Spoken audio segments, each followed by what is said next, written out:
I was like a blackout party girl on the weekend, but my weekend was like Thursday to Sunday. And I remember one morning waking up to go to work. I'm late and I go outside and I can't find my car. And I was like, where the is my car? How does one lose their car? Yeah. Like, it is absolutely chaos.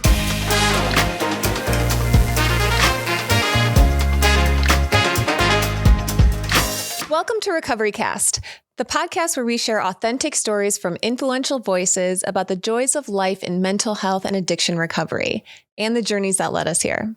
I'm Brittany Baynard. Today we're joined by guest Kori Leigh, a writer, recovery mentor, and host of the Cory Lee Show podcast. After years of struggling with alcoholism, anxiety, and trauma stemming from childhood loss, she reached a spiritual breaking point in 2016 and found healing through 12-step recovery. This is a powerful conversation about surrender, the daily practice of recovery, and building a life of purpose and faith after addiction.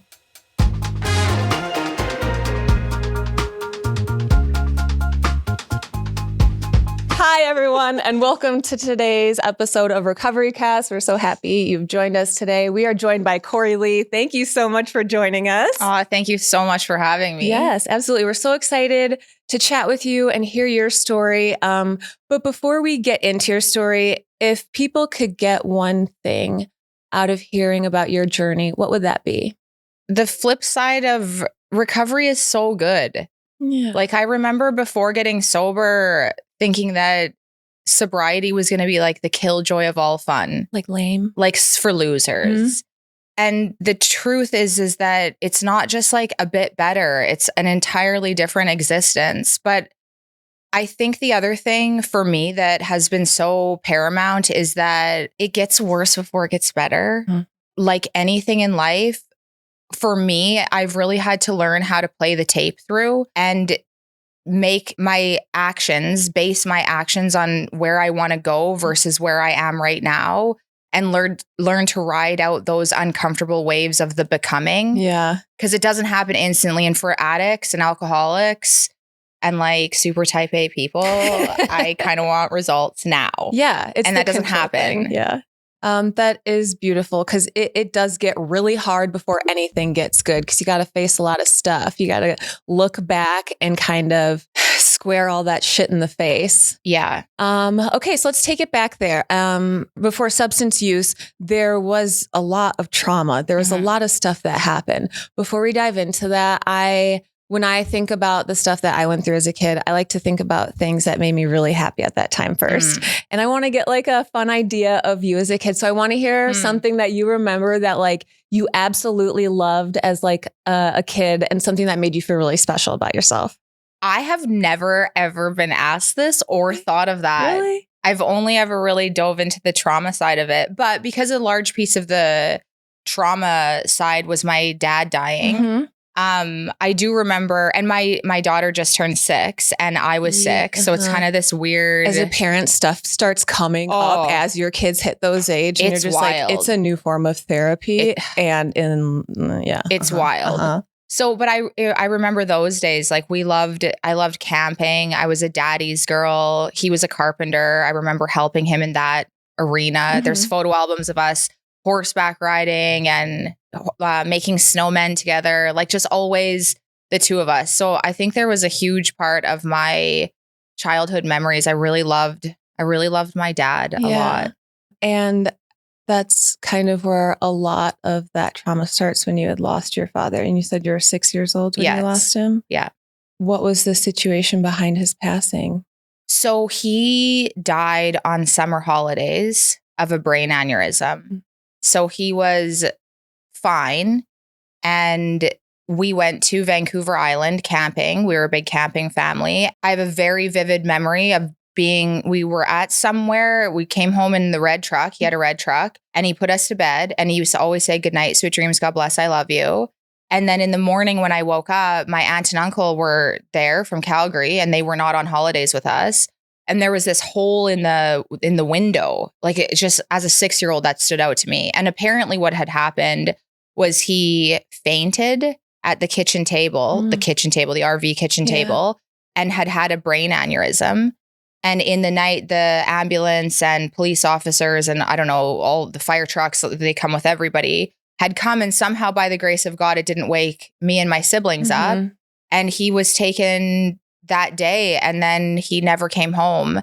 And after many years, I started to understand the story. And apparently he was on life support because they were harvesting some of his organs for others. I don't know if you say harvesting. Yeah, nope, that is harvesting organs for other people to use. So he had died essentially, but it took 3 days and then he was gone. So during that, how do you process that as a 6-year-old? You explain it very well now because you, I think, just kind of learn more about what happened. But what goes through your head as a 6-year-old, and how did that affect then the years to come? And how are you coping with this? I coped with rage. Apparently, like a lot of it was sort of, it's not necessarily in my working memory. Yeah. But I remember we drove home. We had the truck and trailer and my uncle drove I think my mom flew home maybe with my brothers because they were not even one. And my uncle drove us home. I'm very close with him and he's sober as well. And he tells me the story of we got back home and I jumped out of the truck. I was really, really close with him. And I jumped out of the truck and I ran into the bush. Like I was mad. And he said that there was a moment there that I never looked at life the same. And so looking back, like I was fucking mad. Yep. I hated God. My dad was Catholic. And when my mom got remarried, we were Baptist. So I knew that I needed to go to heaven because that's where dad was. But I fucking hated God. I hated God for taking my dad. I hated God for who my mom remarried. And so I coped with it with rage, resentment, anger, escapism. I think because of the way the whole situation collided, like I hated God and didn't trust God. Yeah. I hated my dad for dying. I hated the man that my mom married. So I just hated like the masculine presence. Yeah. And I didn't trust the very fabric of existence because it didn't make sense to me why a God would take a dad. Mm-hmm. It sounds like at that age, you were extremely introspective. Did you get to go to therapy at all at that age? Well, I went to a talking doctor. So yes, a therapist. Yeah. It's like someone through your doctor's office that'll be like, are you okay? I think so. Point to the faith. Yeah, I think it was that. 10. Yeah. I don't fully remember. I remember getting prizes and I got that I went to divorce like group therapy in my school when I was like 6 years old. And yeah, you got prizes for like sharing. Right. Yeah. Yeah. I remember like it was like a My I'd be like, my parents are fighting so bad they never fought. Like, just give me my toy. Yeah. Oh my God. I love it. Liars from the very beginning. Manipulative. Absolutely. I use my powers for good now. Totally. Yeah. You have to learn that. Yes. 100%. I don't even necessarily, I think I've always been pretty introspective and yeah, I think addicts are though. It's also hard when you don't feel like you have an outward adult in your life that you're like, I can trust this right now. I can trust this coming from you. I feel semi-abandoned from you. I feel you're just not someone I'm willing to trust. Who do I have? So I'm going to turn internally because even if I don't technically trust myself 100%, I have more faith in myself than for sure. The adults in my life. Well, and even I think when the break goes beyond just the trust for like our 3-dimensional reality, like the people, the adults, but this was like for some reason my psyche no longer trusted the fabric of life. Like I never doubted that there was a God. I just always doubted that God enjoyed my presence. Like I felt like this puppy that had fallen off the back of the truck. And other people had the blessing of, communication with God and manifestation, but I couldn't get it. Like I thought God had a vendetta for me. Did you feel that way because you had been bad or just because that he was out to get you? I felt like it because he took my dad. And then my childhood had a lot of bullshit and I internalized it all. Like recovery has taught me a lot about how I'm not the center of the world. And life just was lifing. Life lives and people die. It wasn't personal. Yeah. And the world tells us like, life isn't happening to you. It's happening for you. But it's not. Life is just happening. Yeah, it's that a wasn't neutral. a benefit for you. It's not a benefit. Yeah. My dad's death wasn't to me or for me. Right. It's just that people die. I was in the crossfire of a death. And for some reason, my psyche internalized it and made it about me. And then I spent the next many years unplugging from that false narrative. It had to have been so difficult as a child, though. And like as an adult, I think that is wonderful that you say that now. Like life happens and people do die. I'm just so sorry that that was the experience you had with it and like to follow. It's taking me a long time in therapy and recovery to see a lot of these pieces. But when I was born, I had an older brother.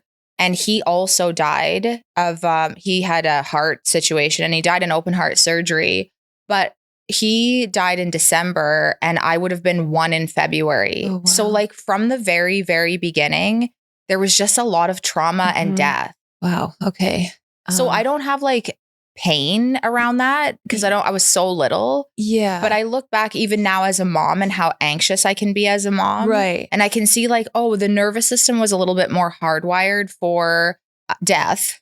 Right. And also like maybe you're not directly experiencing the trauma from your brother's death, but your parents were and you're being cared for by them. So it's like directly affecting you. 100%. Yeah. What was your first experience like then? When does it become this trauma is a lot and now you have access to a substance that is feeding some type of hole? When it comes to substances, the first time I got drunk was in grade 9 on Mike's Hard Lemonade. Yeah. It was like so good then. Your stomach, it's like so 1999. So it was Y2K the next morning and we partied like it was 1999 to because you never know. You never know. You didn't know what was going to happen. I filled up a bathtub. I thought that was going to save us. I don't know why. So chaotic. And then I didn't really get into partying until I was traveling in Australia. But I did, I think, looking back, this was sobriety is so fucking crazy because I have all kinds of memories that are just stored in the depths. It's taking like years into recovery to be like, oh, so the first drug of choice, if you will. Well, the first one was I stole one of my siblings' Ritalin in grade 12. So Dexedrine, Adderall would be what like the equivalent of this era is. And that was like so good. But I did use it for studying. As we all did. I use it for studying, but like I thoroughly loved the effect produced. Yeah. Like thoroughly, especially with caffeine mixed. Like now I'm mixing things. This was the very beginning. And then I got into weed. And that one was a really bad one. This was before I really got into alcohol. I hated the effects produced by weed, but I loved the effects and I became just like a raging pothead. Okay, go into that more. Like it would make me so anxious and so like just not okay. And then I would be like, more. I want to do that again. Really interesting. Yeah. Which one of the things that I really loved about weed is that I could eat whatever I wanted. So before I got into substances, eating disorders were a really big problem for me. Over exercising, I was more in the realm of like what was once called orthorexia, an obsession with health. Okay. Which I studied nutrition so I could hide it well. Okay. And then alcohol. So then I started traveling and I started drinking. And from the very beginning, I was never a daily drinker, but I was a blackout party drinker. I always thought an addict, an alcoholic was like daily. They drank in the morning. They drank like warm, cheap beer under a bridge. And like, I wasn't that. So I was not an alcoholic. We were just talking about, I was like, whoever's got their foot on the necks of like bridges and paper bags, like those people. Yeah. Those people have a problem, but I don't because I don't do that. But I drank like Thursday would be the beginning all the time. And then I would blackout drink Thursday, Friday, Saturday, sometimes Sundays. So I didn't drink every day of the week, but I did drink 4 days out of every week. Yeah, the weekend. The weekend. That was the weekend. Yeah, that was like, I was like a blackout party girl on the weekend, but my weekend was like Thursday to Sunday, not just like the weekend. Yeah. And it was blackout drinking almost always from the very beginning. Okay. Going back to, you spoke about an eating disorder. When did that start? I don't really remember when it was like all through my whole teenage years was this.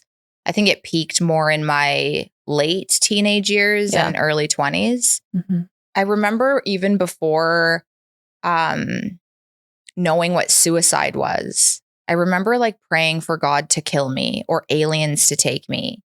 So that means that this like fuckery in my head was before I even knew what the concept of killing myself could be. Yeah. So this, how old do we start to know what that is? Like what, 10? So this line of thinking that was destructive and self-harming and eating disorders and drinking and wanting to die and self-obsession and self-pity was like, maybe I was born that way. It could have been the trauma, but it was like from the very beginning. And I think I found any outlet of self-harm, any outlet to like escape self, the treacherous feeling of being self.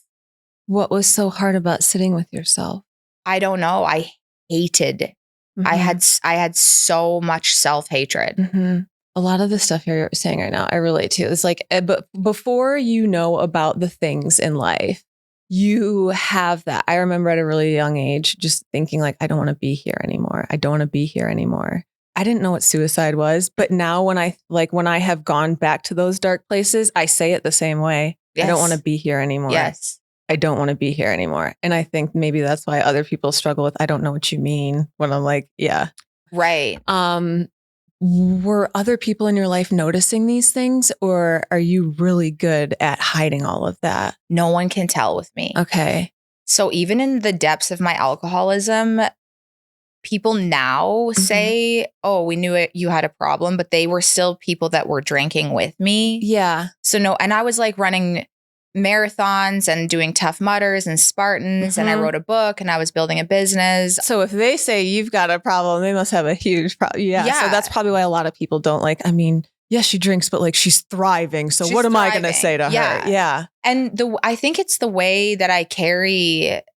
I think it's the way that I speak and look and carry myself. Present is really important. Yeah. You don't know that people don't know the like sheer. And I think with the level of my flavor of self-hatred, which I think most addicts, like we all tend to have the same flavor of self-hatred. It's intense. There's a lot of shame. Yeah. I'm not going to come out and tell people that I'm like cutting my arms open and scratching myself and that my best laid plan is like, oh, I'll kill myself if this doesn't work out. Like, I'm not going to like, I'm so embarrassed. I'm not going to say it, but I fucking wish someone would see it. I wish someone would just like, are you okay? Yeah, I'm fine. No, are you okay? Yes. Like you just, yeah. Yeah. It is the curse blessing. I think that when in recovery, we get to use it for good as to lead or to hold space, or, you know, I also think that it's an attribute that got me sober and had me not die. But the level of shame that is associated with it is just it's astronomical. Yeah. It sits there and it weighs on you, even through starting recovery and like going through that journey. You could be well established and still like, I can't even talk about it outside of certain spaces because that level of shame just sits there. And even after you work through so much stuff, you keep on learning where that shame comes from and how much you've been holding on to it for so long. What does your addiction look like then as it progresses through your late teens? Still in my late teens, I was like I was good. Like, and you're like girl. Athletically thriving here too. Yeah. I'm like athletic. I don't do well in school. I never did well in school. I didn't really feel like I fit in anywhere. I was in a dance program and I hated it, like thoroughly hated it. I just hated being home. I hated being at school. There was nowhere that I fit in. Absolutely nowhere that I thrived, that I felt good about myself, that I fit in. So still in my late teens, it's more self-hatred, rage. Feels like a wandery stage. Yeah. I'm angry. I'm angry. I want to die.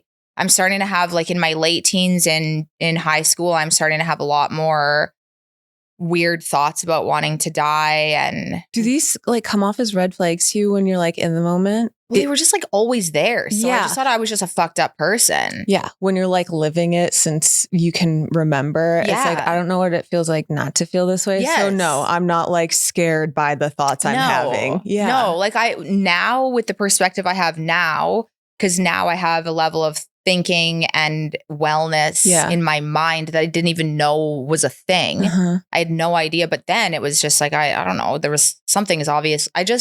At that point, I just thought I'm just like kind of a good for nothing. I'm not going to go anywhere. I'm not going to I just hated myself.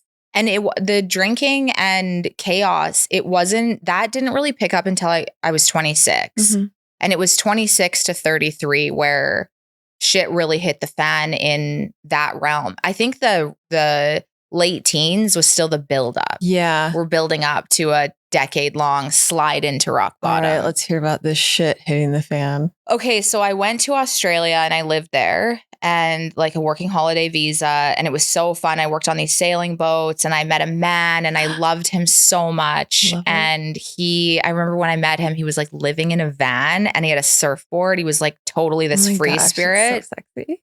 And I always wanted to be laid back. Like I always called myself, I'm so laid back. Same. Inside I'm like, like, have you seen that reel where it's like the text is like, oh, everybody thinks I'm so laid back. And it's just the hand twisting all of the objects in the house. That's manipulating me. things. Yeah. Yes. And like making it perfect. Like I can't, I just like structure I'm not laid back is my point. And it took me a long time to 20 realize steps above. I've already thought about it and laid out the plan. 100%. Yeah. Like I can't stand even when a drawer is closed and it's mixed up. It's like, I just don't like feel okay. So I meet him and he's not like that. But I think I'm laid back still. And then we travel and I come back home and then I moved to New Zealand for a year and we're kind of like, whatever. And then eventually I got to break this thing off. And it's been years of we're trying to make this work. And I'm a landlocked city girl. And he's like this beach Australian dreadlocked sailor. Yeah. And it's like not going to work. So we break up and I meet this man and this was the beginning. This was the downfall. And I remember right before I met this boyfriend, sitting in my bathtub. It was like I had all my clothes on and there was no water. And I remember just sitting. I don't know why I was in the bathtub. That part makes no sense. But I sat there and I remember swearing God out because it was like nothing. I was 26 and like I didn't have a career and I wasn't going in. Like it's just like it's the quarter life crisis that we all go through at that like random age. Like, what am I doing? I'm like, oh my God, baby, you 26. Yeah, you're 26 yes. Or like how they 26, 27, like you're just a baby. But at this point, I had so much hatred to life and God, and I swore God off. And now I see that moment opened up a portal of darkness that I would battle for the next many years. And I met this man and we started partying a lot. And it was in a very, very abusive relationship. It was narcissistic and man, it fucked with my head so badly. By the end of it, my family thought that he was going to kill me. Like it was dark and it was spooky. How long were you in this relationship? 3 years. Wow. And that's where the drinking really picked up and a lot of drugs, like a lot of cocaine. My journal knew I had a problem in this era, but like the problem didn't leave my journal into my conscious waking understanding. And alcohol seemed to be like fun and blacking out was like, whatever. We were a shit show. And I thought that was cute and fun. And he would call me useless and worthless. And my self-esteem was just like feeding into that shame aspect. Yeah. It was so, so, so bad. And the drinking and drugs, I mean, there was times I remember getting up in the morning to go. I was a personal trainer, like living this perfect double life. Studied nutrition, personal trainer, running marathons, living like a absolute shit show. And I remember one morning waking up to go to work. I'm late and I go outside and I can't find my car. Like I'm losing my car. And I didn't know. I had this very regimented story of I did not drink and drive. I drove with other people that drank and drive. That somehow made it better. And it wasn't until about the 6th year into recovery that these memories were unlocked. Because I remember one time I woke up, this was after that relationship. And now I'm like, have progressed even further. And my car wasn't at my house. And I was like, where the fuck is my car? How does one lose their car? Yeah. And just the level of shame, I would wake up in the morning and I wouldn't know, what did I do? Was somebody mad at me? I couldn't say anything. It was before the era of like social media. Thank God. Oh, every day. Thank Oh my God. God. Every day. Thank God. My shit is not on the internet. I was like on Snapchat the morning after making a fool of myself. Oh, yeah. So bad. So none of those apps even existed. And so I'd have to try to piece this all together of who's mad at me? What did I do? Did I make a fool of myself? And then where is my car? And there was this one time where I woke up and my car was gone. And the only reason I found my car because my phone was also gone. And so find my phone on my computer to find my vehicle that I blackout drove.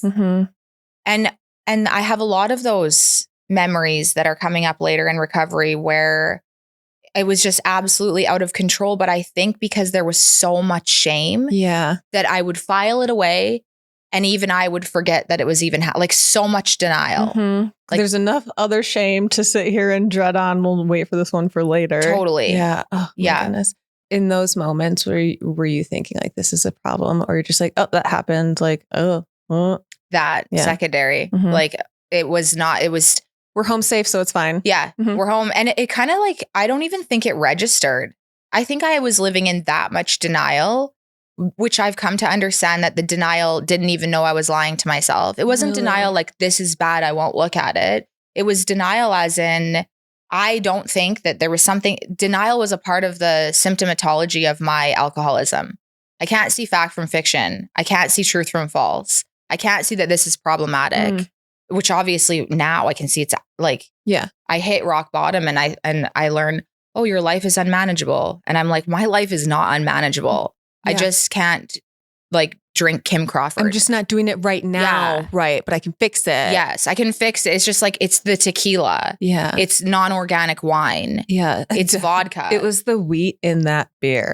I went on the gluten thing. I got in so much trouble at a staff party one time, wasted, get called in the next morning and they were like, what is wrong with you? And I was like, you guys, the gluten. I'm having these issues with my food sensitivities, and which was true. I was going through all these tests and now I find out it was like my nervous system was absolutely shot. And I'm drinking. I'm an alcoholic. And you're like, you guys did that to me. Could you not do that again next year? Yeah. Like, thanks. Where's the non-gluten beer? You didn't put up a sign. This is actually on you. Your fault. I'll be speaking to someone about this. If you don't want us drinking, then you shouldn't give us an open bar. Your fault. Yeah. Serve tea. Yeah. Learn about it. What was that rock bottom moment then for you?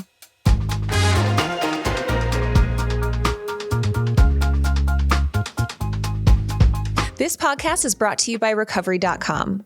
Recovery.com is a place where anyone can find mental health or addiction treatment options specific to them.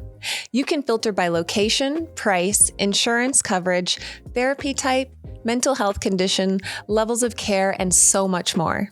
Recovery.com is the best place to find mental health or addiction treatment for anyone, anywhere. So after I finally got out of that really bad relationship, I remember I had this thought, this is like leading up to the rock bottom. I was running a lot. There was another form. I love fitness now because I have a healthy relationship. Then it was escapism. And thank God, I think these things kept me alive, but I wanted to slit my wrist. I remember I've got this love wins tattoo and I was leaving this relationship and police reports had been filed and I was in like hiding.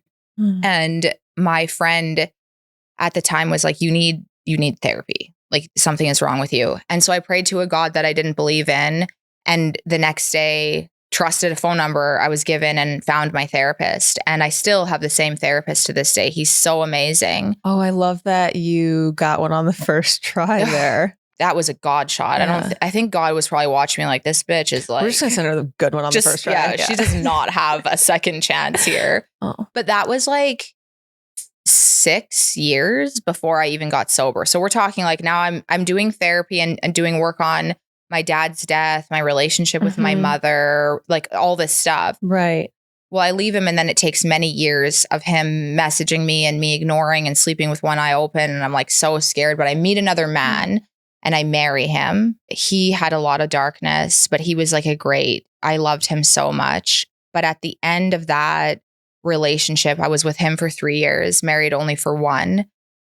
I start noticing that my drinking, there's no fun anymore.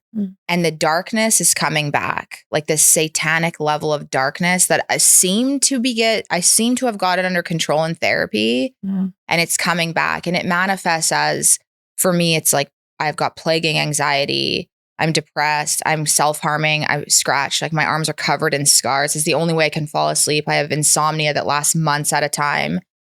And I was always like that. And I had no idea it was alcoholism. For me, that's the mental health part is one of the symptoms of the alcoholism. And so the darkness starts coming back, and I decide I'm going to do like a cleanse from alcohol. I'm a holistic nutritionist, so I'm going to do an elimination diet, and then I'm going to add it back in on purpose first, and then we'll try the other stuff. Yeah. I'm going to watch the effects. Yeah. So I added it back in, and we're talking like the year before this happened, I was at my parents' house for Christmas dinner, and I'm like puking, rallying, like vomiting by myself. That my husband at the time, this man I'm talking about, had to carry me out of my parents' house. What are his thoughts? Like, what was his relationship with alcohol? Well, his relationship with alcohol was fine, but right after I got sober, he left. So he never came home. It was 111 days into recovery. He just never came home. And he like called me up and he's like, I'm not going to be married to you anymore. And I was like, what? That's what? I don't think that's how marriage works. But then he just like didn't come home. Oh, okay. So he could. You can do that. You could just not come home. I was shooketh. I know physically, but like what? Yeah. I had to like get the divorce papers by myself. He just signed them eventually. But it turned out that he had a morphine snorting addiction. And I had no idea. And I don't think I had no idea because he was so good at hiding it. You were going through your own stuff. I was hitting rock bottom with alcoholism. And I'm like sliding into rock bottom thinking my life's not unmanageable. Yeah. I've married a drug addict. I have no idea he's a drug addict. I'm drinking and my only solution is like, oh, I'll kill myself or like make myself bleed with self-harm. Like it is absolutely chaos. And so a year after he carried me out of my parents' house, where it's like ironically a year to the date at my parents' house again for a Christmas dinner, I get blackout wasted. And sometimes blackout wasted, Kori, is perfectly fun. And other times, I don't know what happens. And we drive home from my parents' house. He drives. I'm with my brother. I don't remember anything. We stop at my dad's grave. Like when I'm at my dad's grave drunk, this is not a good thing. Yeah. It's like the demon has been unleashed. Yeah. And then we go home and I was having sex with him and I was blacked out. And I don't usually say this to regular people, but to addicts. And I come to and I'm accusing him of raping me. And I come to like consciousness comes and I hear myself yelling this at him, but also simultaneously knowing that this is not what's happening at all. So it was this really weird moment where I saw what was happening. And I remember just bursting into tears, falling to my knees, like literally naked. I heard a voice that was not my voice that night that said, Kori, you need help. And I knew that moment, like something is deeply wrong. And it's not just like, oh, I'm bipolar or schizophrenic. That had been eliminated. Like I'm an alcoholic. I'm fucked. And so the next day there's more Christmas festivities and I'm so hungover. I have the shakes. Like I have delirium tremors. That's what the shakes are the next day. And the only way to get rid of that is alcohol. And all the times now I'm starting to know that I never drank warm beer in the morning, but I drank mimosas in the morning because I had those shakes. Yeah. I took the hair off the dog or whatever that saying is. Yeah. Take the edge off or whatever. Yeah. With the Caesar in the morning because I had alcoholic shakes. Like normal drinkers aren't drinking the next day to remove the hangover. And so I'm drinking the next day. I know I have a problem now. I know something's wrong. I know I got to get sober. And we have a Christmas dinner. And I remember my mom's husband comes up to me and he's like, so how did it go last night? Like, because everybody knew that I was adding alcohol back in to see if, so I'm at this level of bottom and the world can't see it. And I remember just thinking like, what? You can't, no one can see what is going on behind the scenes. And so then that was the 22nd, 23rd. I drank over Christmas. My last drink was the 26th of December. And then I got my sober days the 27th. And then I went into a 12-step recovery program on January 1st that year. And then I never looked back. Holy cow. So what do those first days of, because you have to detox, did you go into a place or no, I think my detox was me just drinking. I'm not recommending this to anybody, but I was I didn't know I was tapering off. Right. That was pretty classic of my drinking. Yeah. Now looking back at it, it was like really hardcore binging and then so hungover that there was like a bit of alcohol. Yeah. Like my rock bottom, it took me a long time in the rooms to recognize a bottom is a bottom. Mm-hmm. A bottom is when we stop digging. It's not when we go to prison. It's not when we get a DUI. It's not any of those things because I didn't have those. Right. But the only reason I didn't have those is because I didn't get caught doing it. Right. Because you decided like this bottom is where I stop. I had That's to like stop. Your stopping point. Yeah. Yeah. I had to stop. And had I stayed out there, I know that my bottom would have been one of the external bottoms. Like I was on the fast track to something very bad. And then when I got sober, I mean, I hear a lot of people talk about like, oh, there was this pink cloud and everything was so good. And for me, my husband who I loved and I got sober for that marriage. Like I didn't want to lose him.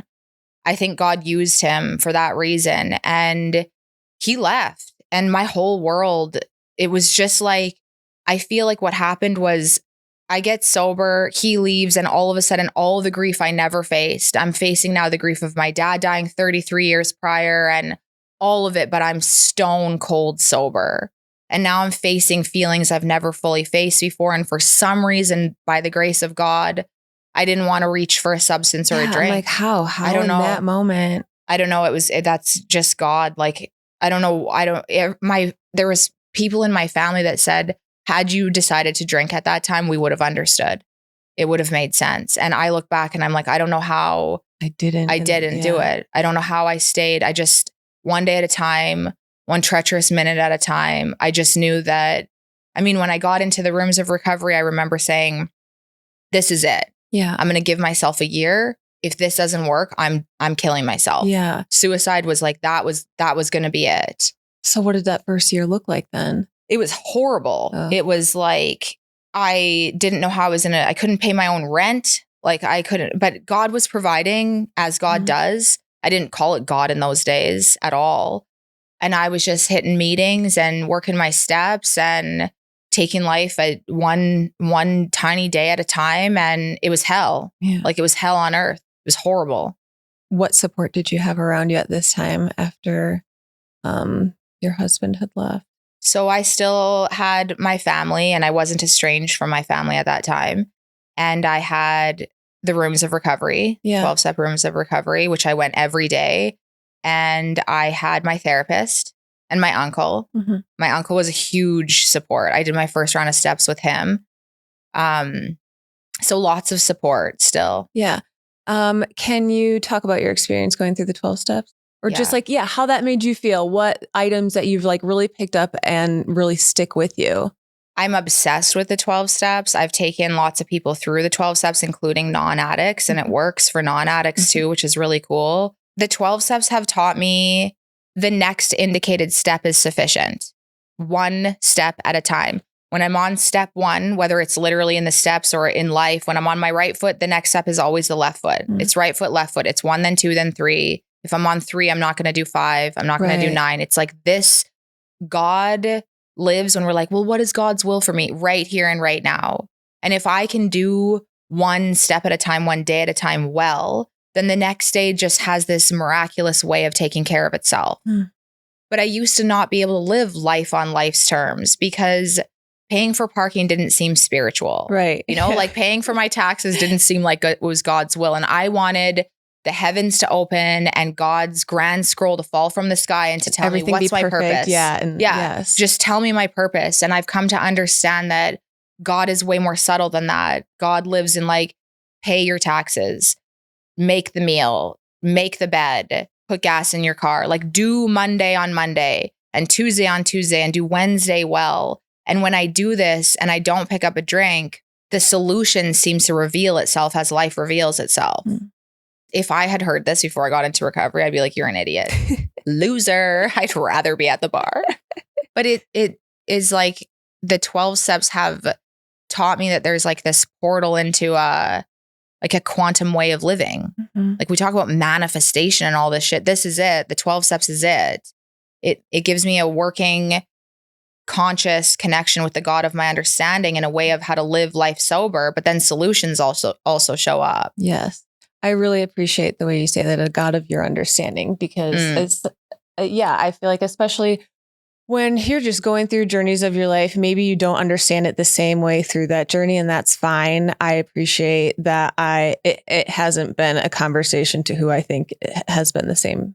Yes. Every time. I think that for many years, I called God the God. I couldn't even say God because I was like, fuck this guy. I hate this guy. I loathe this guy. But the 12 steps said, that's fine. A God of your understanding will do. It can be whatever. And it's morphed over time.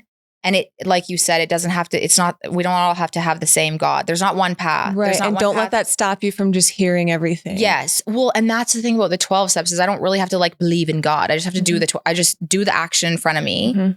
The only way that I started believing in God is because life started working out. And life started working out because I started to learn to take action.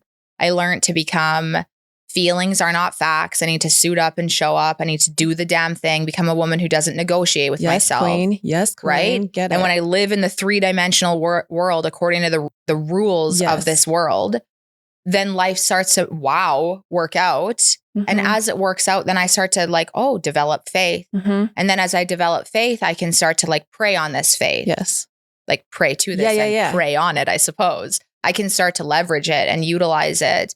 But it really comes down to like, if the person is like, I can't get sober because I don't believe in God. Well, I didn't either, but I was willing to do steps. I was willing to take action because I was desperate. Desperation, like the God, the gift of desperation, that was my first God. Grief, that was my first God. Because grief was so powerful and so big. I knew it was bigger than me. Sober grief, man, I thought my heart was going to stop beating. It was so painful. And I remember thinking, well, that's a power greater than me. Yeah. I could call grief God. And then I could call the gift of desperation God. And then because I was desperate, I took steps. I took like the action. And then the byproduct of taking the action is suddenly I'm like, oh, maybe there is a God. Yeah. Maybe I'll start to like build a connection with God. And it's morphed over time and it's become the most important thing in my whole world. Yeah. I love that. That's really beautiful. That's one thing I really liked about listening to your podcast. I just love the way you speak on things. It's very encouraging. It's very, wow, you just have a way with words. Thank you. Yeah, it's incredible. Thank you. So you've been sober now for 8 years? 8 years? 8.5 years. 8.5 years. Yeah. Yes. 8's my favorite number. Is it? Yeah, it's my birthday today. 8/8/88. Today's your birthday? It's August 8th, right? Yes. Yeah, okay. Happy birthday. Thanks. 8. Yeah, so 8. So happy 8.5 to you. 888. Happy birthday. So what does staying sober for you look like today versus like that first year where you're kind of like developing a new way of life?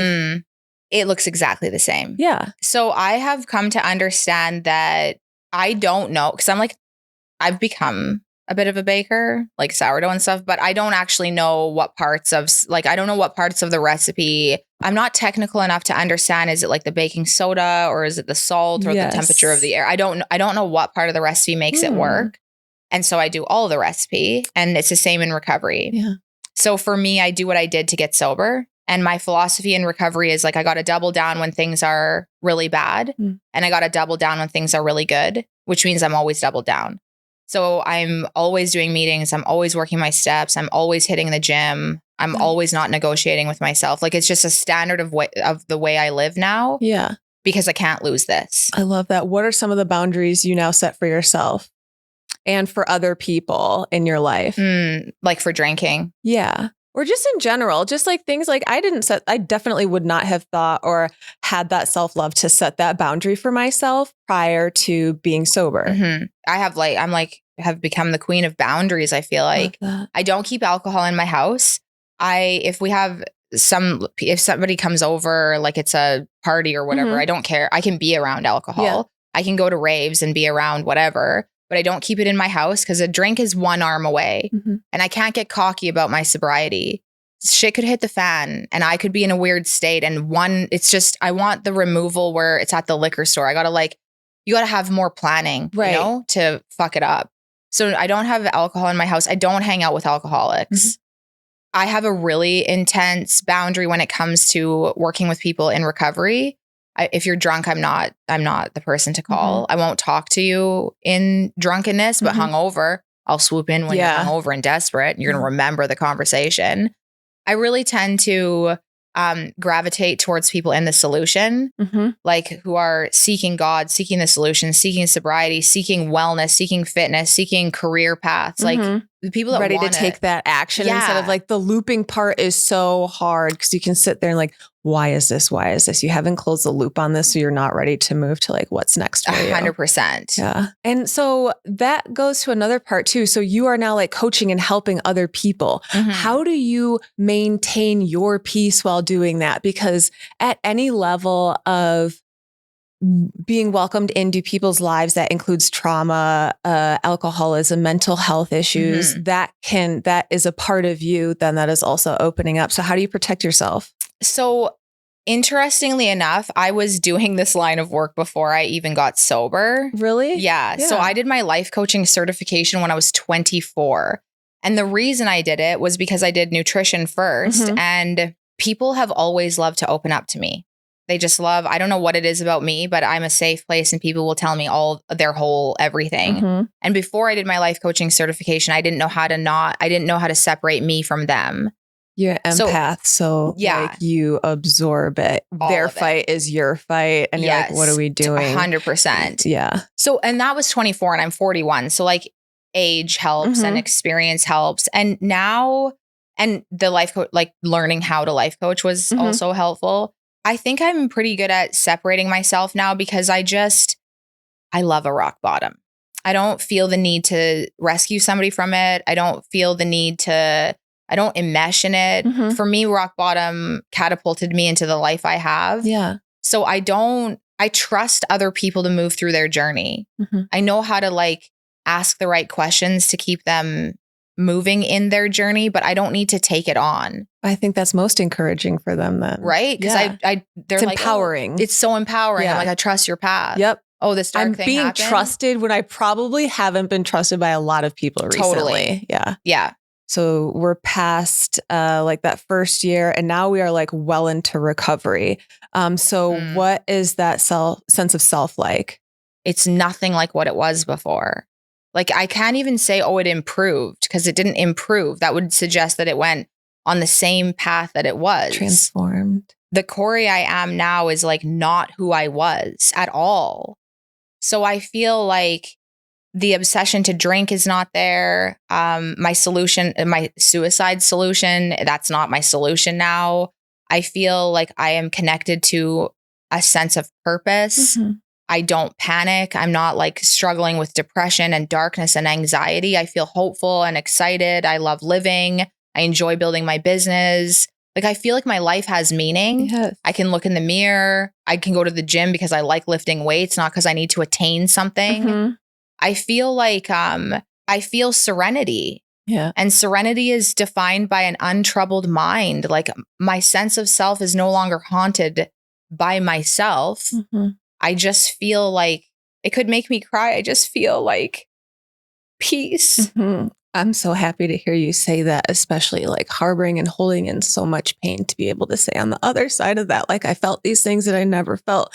I didn't want to be here. And now I'm here because I stuck through it. Yeah. And now I am feeling all these amazing things and experiencing this life that I wouldn't have had I thought that I didn't deserve to be here anymore. And your self-worth hasn't changed at all. It's just that you've recognized that in yourself and you are fucking glowing because of it. And I absolutely enjoy this. What is one thing that you believed in active addiction that you no longer believe now, that you know is completely false? Oh gosh. I think the thing that comes to me is that my life has no meaning. That's what I believed.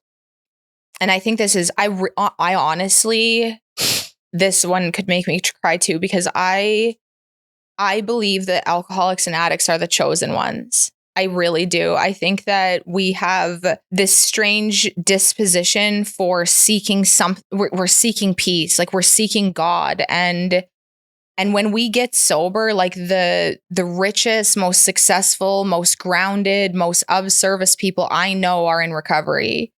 And we are the ones that battled with self-worth and feeling like our lives had no meaning. And it turns out that if we can get sober and connect in with a power greater than ourselves and whatever that looks like, our lives flip around and like our story has meaning. Our darkness is our greatest asset. Like, who would have ever thought that my shit show of a story would land me here to talk about my shit show of a story and it might help somebody else? Right. Especially it's like when you experience all this stuff prior, even through those beginning stages, you're like, no one's going to want to hear this. I'm too embarrassed to hear this. People will think I'm a horrible person. You're still like working through your own shame and guilt about stuff. Yes. And then that turns out to be, that's like people want, that's the thing that another struggling addict needs to hear. Vulnerability. 100%. And to be like, so many people open up and like the worst thing, the thing that like I feel the worst about. Then they say it and someone's like, yeah, me too. Yes. Me too. 10 times. And I did it 10 times worse than that. Yes. Yeah. Like honestly, just sharing and building this community, it helps break down the stigma. It helps people start to chip away at their own shame to feel less horrible about their life. And we weren't bad people. Things happened to us and we just didn't have the tools at the time to process that. Yes. And we just needed help. Yeah. And like we have a disease. And the thing about our disease is that an alcoholic in active addiction is an unruly beast. There's lots of darkness and chaos, and the disease is progressive and fatal. But what I've come to understand is like the flip side, the disease in remission, it's also progressive. It compounds on itself. Like our service compounds on itself, our success compounds on itself. Like we access this quantum field in recovery that like normies often don't get. We had a disease and we didn't have the coping skills and bad things happened. But like on the flip side, we have this access to create something so unbelievably profound and meaningful that I think like in a bigger way than most people do. So what is something you think people get wrong about healing from trauma? It takes time. So I think people think that after like one therapy session or one conversation, it's just like, it's healed. Duh. I think that's it. I have really learned in this journey that we're in the ing, we're healing, we're never healed. Duh. Yeah. So some of these pieces of trauma that happen to us, I believe that they form our perception on life. They shape our nervous system. Like for some of us, these pieces will always be there. They alchemize the beat of our heart, and we have to learn to dance to a new beat. And this shit takes time. And the other thing that I think has been important for my journey is that healing from trauma. Okay, so it's like if you were cleaning out the junk drawer, if you have a junk drawer, and you pull it, spring cleaning. Okay, we're cleaning out the closet and we pull everything out of the closet. All of a sudden, it is a gigantic mess. It gets messier before it gets better. And in the junk drawer in the closet, like you can't just stop because for some reason it doesn't fit back in the junk drawer. Your shit's just all over the place. It's all over and it no longer fits. So once Pandora's box is open, I felt like I was regressing. It's way worse. I should have never opened it. This is like not a good thing. But that is the process of healing. We got to open up the drawer, pull out all the shit, all the feelings we've suppressed and not dealt with to be able to sort through, heal, forgive, let go of, and then be able to pick and choose what stays in the drawer. Yeah. And the healing takes a lifetime. If there's someone out there right now who's watching this and they're struggling, what is one thing that you would want them to hear? It's just so much better on the other side. Like we don't have to live in this state where our trauma and our wounds and ourselves plague us and haunt us forever.